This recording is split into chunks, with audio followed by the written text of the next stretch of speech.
Now today it's the last and the final day of the G20 Summit. Yesterday, a lot of key decisions were made at the summit. Yeah, exactly. It was an action-packed day. The whole day there were announcement after announcement and everything was groundbreaking. We, of course, saw a very productive day one. And the important decisions taken on the first day of the summit included the adoption of the New Delhi Leadership Declaration, and it got a unanimous yes from all nations. There was announcement of a mega India, West Asia, Europe economic corridor and induction of the African Union as permanent member of the group of 20. But what will be on the agenda for today's meet?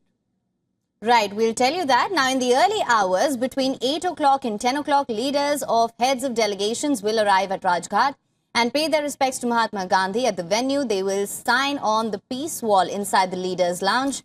Moreover, there will be a live performance at Mahatma Gandhi's favorite devotional songs as well. And after visiting Rajghat, all the leaders and heads of delegations will depart for the Bharat Mandapam. The venue of this year's G20 Summit at the Bharat Mandapam, there will be a symbolic tree plantation event. The leaders will plant saplings of different trees that have been brought in specially from their native countries. Now, these tree saplings will represent the different countries attending the summit. After that, the third session of the summit, namely One Future, will take place at the Bharat Mandapam. In addition to all of these events, before all the leaders and heads of delegation depart from India, on the sidelines of the summit, they will also carry out bilateral meetings with each other. Now, the Indian Prime Minister Narendra Modi is also scheduled to hold key bilaterals with leaders of various nations. These include France, Comoros, Turkey, UAE, South Korea, Brazil and Nigeria. Canadian Prime Minister Justin Trudeau will also have a pull-aside with the Prime Minister on the sidelines of the summit. Jessica, coming to you now, seeing all the outcomes from day one with the unanimous acceptance of the joint declaration and then the big announcements of the India, Middle East, Europe Economic Corridor. Talk to us about the United States' role in all the big developments from day one.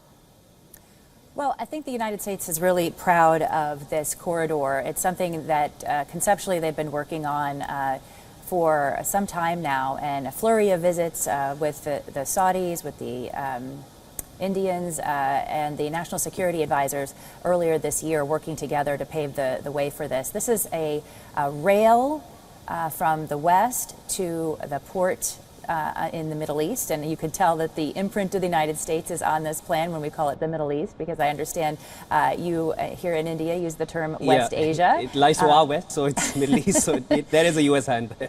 Absolutely. But Modi and Biden worked closely on this. It's a common vision for both upgrading infrastructure into more sustainable development, bringing hydrogen now from the Middle East to Europe, and bringing more connectivity. And of course, for the United States, they have a keen interest in bringing normalized relations between Saudi Arabia and Israel. They've been unable to do it thus far, and this could well bring both of those countries. Both of these countries are at the table for this project, and so they will be talking together, if not on a diplomatic level, at least on a strategic and practical level to get this accomplished. We don't have a sense of the scale in terms of cost at this point, but if you just look at a map, this is a huge and ambitious undertaking and something for the participating countries to be very proud of.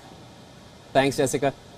If we have Siddhant with us now, he's there at the Bharat Mandapam. Yes, Siddhant, I think you can hear me now. Talk to us about day two. Of course, it was an action-packed day one. There was announcement after announcement, and everything really set the ground for India's presidency as a G20 as it comes to an end. Now, what's up on day two? It's the One Future session. Talk to us about that.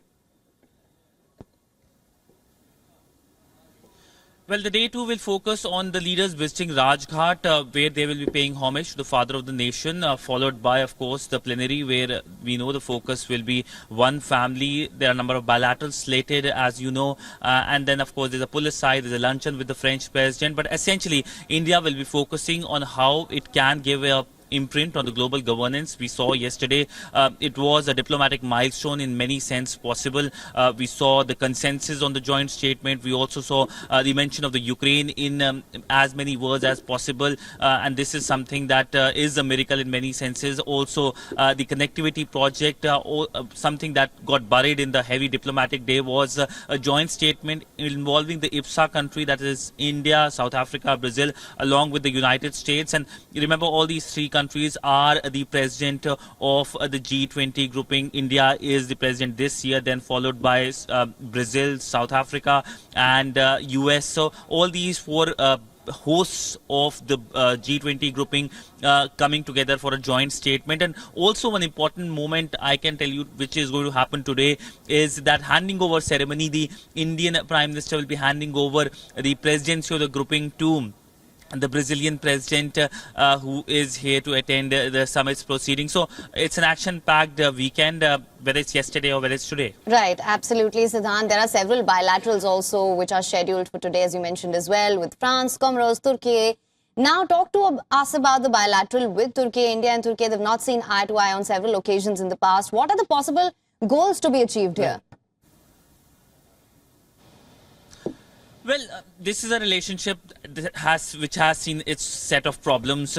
We know that the Turkey president has in the past several times raided Kashmir, and that hasn't gone very well here in New Delhi.